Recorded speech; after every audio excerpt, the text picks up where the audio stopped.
जिन्होंने चीजों को अनुभव के तल पर लिया है, अध्ययन किया, अनुभव के तल पर उसे उतारा और उसके बाद अपनी अभिव्यक्ति को उन्होंने पुस्तक अपनी कृतियों में भी उसे उतार दिया है। तो मैं आपका आभार व्यक्त करता हूँ, आपको बहुत बहुत धन्यवाद ज्ञापित करता हूँ, अपने इस लखीमपुर शहर की तरफ से स्वागत करता हूँ, अभिनंदन करता हूँ और आपका ये स्नेह, आपकी ये कृपा और करुणा हमारे जनपद पर बरस गया है और आपका निरंतर स्वागत करते रहेंगे, अभिनंदन करते रहेंगे और आगे भी ये नहीं कि ये ऐसा है कि ये यही समाप्त होता है। हमारी ये जो धारा है ये आगे भी रहेगी और उसमें हम आपको पुनः आमंत्रित करने का प्रयास करेंगे। अब इस कार्यक्रम में हमारे आज के इस कार्यक्रम के जो अध्यक्ष हैं आदरणीय डॉक्टर सी मिश्र जी, परम विद्वान हैं और जिनका लगभग हर विषय में बहुत गहन अध्ययन है, मैं उनको आमंत्रित करता हूँ अपने विचारों को प्रस्तुत करने के लिए। और आज जो हमारा एक कार्यक्रम हुआ है उसके संदर्भ में भी आप थोड़ा सा अपने दो शब्द यहाँ रखने का कष्ट करेंगे। Doctor SC. मिश्र।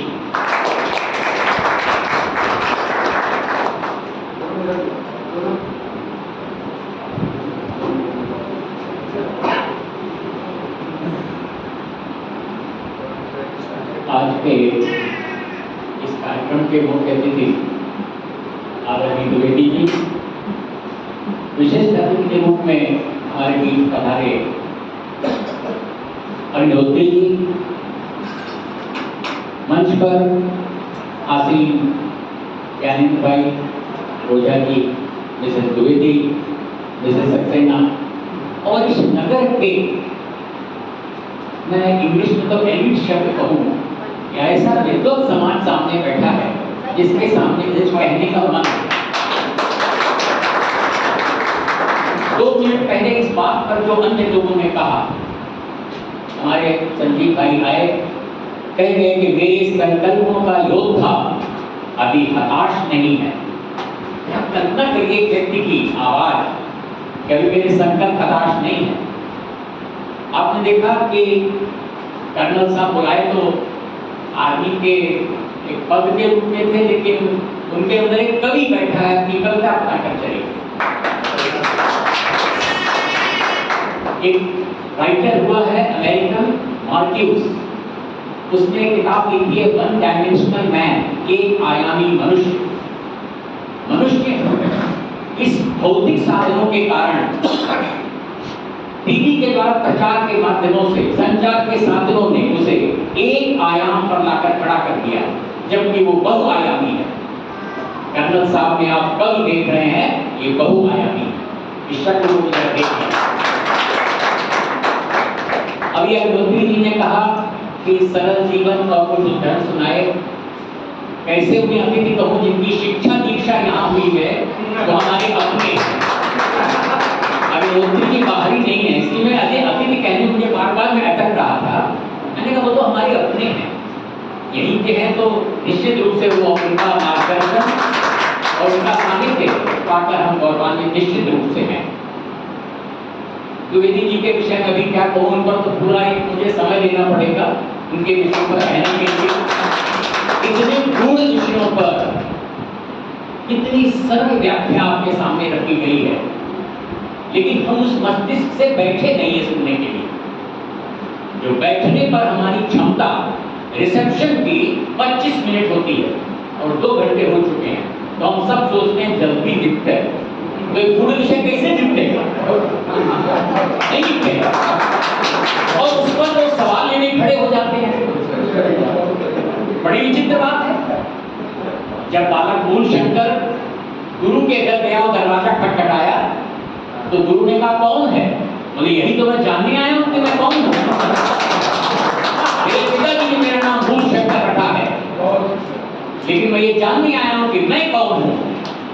तो हम सब लोग ये जाने पहले मैं कौन हूं। हमने बाहर की यात्रा बहुत कर ली है, आइए अंतस्थ यात्रा करें, भीतर की यात्रा करें। तो अनेक गूढ़ प्रश्न आपके हल हो जाएंगे। तो वेदिक जी ने रखा एक उदाहरण कि देखिए कृष्ण ने इतनी बातें रखी लेकिन अर्जुन को निर्णय नहीं दिया। आदरणीय द्विवेदी जी, श्रेष्ठ गुरु कभी भी निर्णय नहीं देता है, श्रेष्ठ गुरु आयाम देता है। ये उस व्यक्ति के ऊपर है। तो क्या किया, एक तरफ उन्होंने सांख्य योग डिफाइन किया, एक तरफ कर्म योग डिफाइन किया। तब अर्जुन पूछता है कि मैं कौन सा रास्ता चलूं? तो उन्होंने ये नहीं कहा तो मैं ये बताता हूं चलो, नहीं। अगर ऐसा कोई करता है तो सारे के सारे संतानों को इमैच्योर बना के छोड़ देगा। ऐसा गुरु कोई रास्ता नहीं दे सकता, इसलिए श्रेष्ठ गुरु कभी रास्ता नहीं देता। कुछ मेरी अपनी बात ये तो रही, हमारे जिन लोगों ने कुछ कहा, मुझे भी कुछ कहने का अपना हक है। उपनिषद में एक छोटी सी प्रार्थना आई है, अस्तो मा सद्गम, तमसो मा ज्योतिर्गम, मृत्योर्मा अमृतम।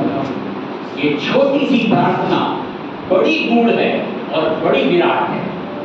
हमें क्या मांगा है भगवान से कि तुम मुझे अंधकार से प्रकाश की ओर ले चलो। हम अंधकार में तो बैठे हैं, बाहर के अंधकार में नहीं, वो तो बल्ब जलाने से ठीक हो जाएगा। ये भीतर का अंधकार दूर करो, ये प्रार्थना उपनिषद में हम कर रहे हैं और यही जीवन का यथार्थ बोध है। लिखा है वही यथार्थ बोध है कि अपने भीतर का अंधकार समाप्त हो, जो भीतर विद्यमान अंधकार है वो हटे और मैं आगे के रास्ते पर चल सकूं। जीवन के कितने सूत्र हमारे यहाँ दिए गए हैं। जीवन की अगर परिभाषा देखें तो अनंत आयामों में उसका विस्तार है। मनुष्य भी लंबी यात्राएं कर सकता है, लेकिन वो एक बंद में है मनुष्य। उसने बाहर की दुनिया को देख के उसके आकर्षण में वो चला गया है और उसने समझ लिया है इन्हीं सब में सुख है। वो बाहर की दुनिया में रह रहा है। उसे इस बाहर की दुनिया से जब हटेगा इस द्वंद से, तब यथार्थ वो जीवन का आएगा। हम किसी के यहाँ जाते हैं, हम उसका फर्नीचर देखते हैं, उसकी गाड़ी देख के खुश होते हैं। मैंने पहले क्या हमारे यहाँ के साथी भी जानते हैं कि मेरा एक मित्र आया मेरे यहाँ बैठा, बोला अभी तक यार पीओपी नहीं कर पाया। मैंने कहा प्रोफेसर के घर बैठे हो, आधा घंटे से बैठे हो और अब तक सिर्फ पीओपी देख पाए, प्लास्टर ऑफ पेरिस नहीं किया। मेरे यहाँ हजारों किताबें लगी हुई हैं। ये भी कह सकते हैं कि किताब मुझे दे दो। हमारी दृष्टि का दोष है, यथार्थ बोध नहीं आएगा। ये बाहर की दृष्टि से हमें समाप्त करना पड़ेगा। कोरोना में मैंने लिखा था कि you can not go outside, just go inside. बाहर नहीं जा सकते हो, भीतर तो जा सकते हो। हम भीतर बैठना भी नहीं सीख पाए अभी तक। हमारे चित्त की जो दशाएं हैं, चित्त की जो दशाएं हैं, उनमें एक है जागना, एक है सोना और एक है सुषुप्ति अवस्था। तीन अवस्थाएं हैं, जागृत, नींद और सुषुप्ति।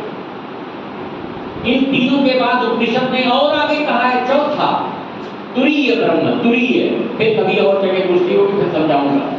आज समय कम है, बहुत लोग कहेंगे योग पड़े हुए हैं, चालू योग अब मुश्किल है समाज का। देखिए हमारी उपनिषद कारों ने उसे नाम नहीं दिया क्योंकि तुरंत विद्रोह शुरू हो जाएगा, दूसरा कोई नाम आ जाएगा। उन्होंने गणित का अंक दिया, तुरीय। तुरी माने चतुर्थ, तीन तो नहीं अवस्थाएं, चौथी और जागना, सोना और सुषुप्ति माने डीप स्लीप। लेकिन चौथा और है, उसके लिए जब नाम दिया गया तुरीय, तो उसकी यात्रा कौन करेगा?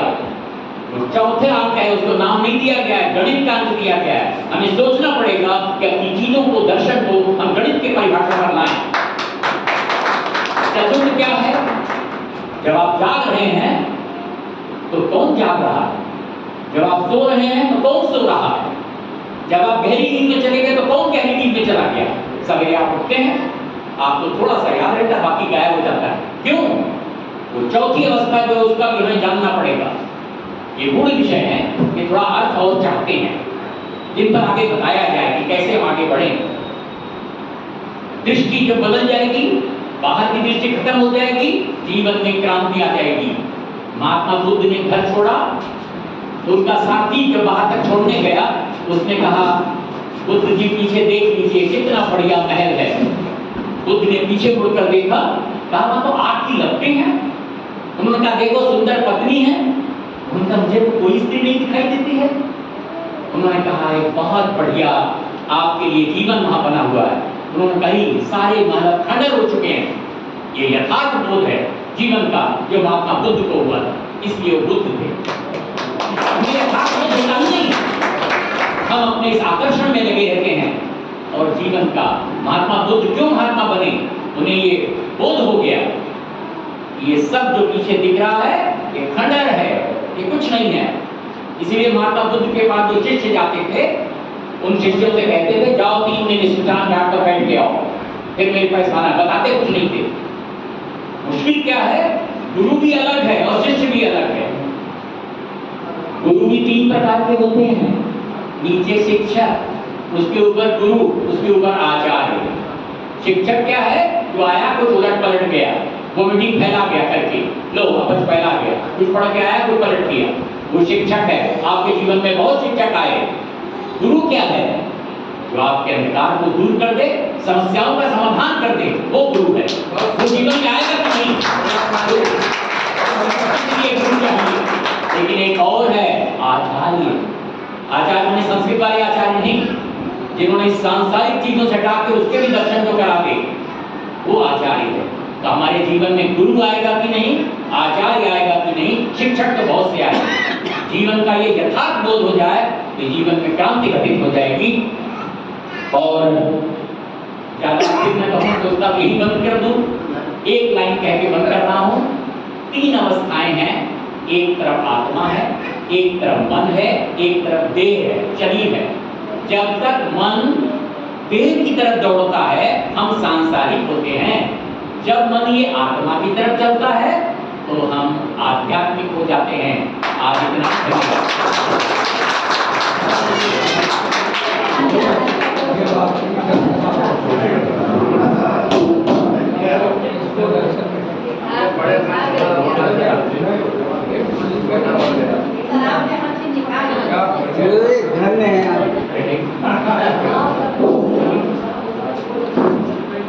सुंदरम सुंदरम, बहुत ही सुंदर उद्बोधन, बहुत ही सुंदर उद्बोधन, जिसमें जीवन की सारी चीजें समावेशित हैं। हर पक्ष, हर आयाम, उसमें आपने बहुत ही व्यवस्थित ढंग से अपनी सारी चीजें रखी। हम लोगों को काफी कुछ उसमें जो हमारा अंधेरा है वो उसमें उड़ा है, हमारा अंधेरा उसमें काफी कुछ उड़ा है। हम आपका आभार व्यक्त करते हैं, आपको धन्यवाद देते हैं। मैं आगे के कार्यक्रम के लिए अभी हमारा थोड़ा सा अवशेष है आतिथ्य का, उसमें मैं श्री अंकित रस्तोगी जी को बुलाता हूँ कि जो शेष हमारा कार्यक्रम है उसका मन संचालित करने का कष्ट करें। श्री अंकित रस्तोगी।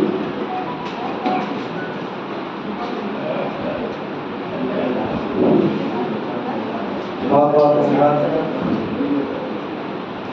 पुनः मुझे अवसर मिला और अपने अतिथियों को लास्ट में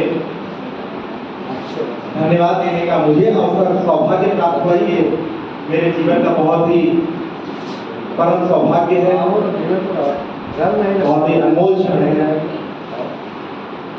हमारे व्याख्याकर्ताओं ने, मुख्य अतिथि महोदय और आदरणीय विशिष्ट अतिथि महोदय ने जो व्याख्या की, मैं सुन रहा था, मैं मुझे कुछ चीजें अच्छी लगी तो मैंने उसको नोट भी किया। और इस प्रकार से उन्होंने मोक्ष को अपनाने और मोह से दूर जाने की आज जो है हम लोगों को जो ज्ञान दिया है, सच में वो अतुलनीय है। हमें बहुत ही सहेज कर रखने की आवश्यकता है, उस पर चलने की आवश्यकता है। मैं अपने लिए यही कामना करता हूँ ईश्वर से कि आज जो मैंने आपसे ज्ञान प्राप्त किया उसको अपने जीवन में धारण कर सकूं। और अंत में हमारे इस कार्यक्रम की अध्यक्षता कर रहे डॉक्टर एस.सी. मिश्रा जी ने, चूंकि अध्यक्ष एक हिसाब से कहा जाए तो घर का मुखिया, और हमें गर्व है ऐसे मुखिया पे जो अपनी पूरी जिम्मेदारी बखूबी निभाते हैं। जिस तरह से उन्होंने मन, आत्मा और संसार के बीच का हमें अंतर समझाया, ये एक पिता की भांति अपने पुत्र को दिया जाने वाला ज्ञान हमें सदैव स्मरण रहेगा। इसी क्रम में अंत में, चूंकि कार्यक्रम अपनी अंतिम क्षणों में है और हमारे बीच में जो आज हमारे अतिथिगण उपस्थित हुए हैं, उनको हमारे इस सभा का सदैव ज्ञान रहे, सदैव संज्ञान में आता रहे, हम सभी सदैव उनको याद करते रहे, वो हमें सदैव याद करते रहे। ऐसे में हम उन्हें स्मृति चिन्ह प्रदान कर, भेंट कर, प्रदान तो बहुत बड़ा शब्द नहीं होगा, हम भेंट कर करेंगे कि हम सबको स्मृति चिन्ह भेंट करके अपने आप का परम सौभाग्य प्राप्त करें। तो इसी क्रम में हम स्मृति चिन्ह भेंट करने के लिए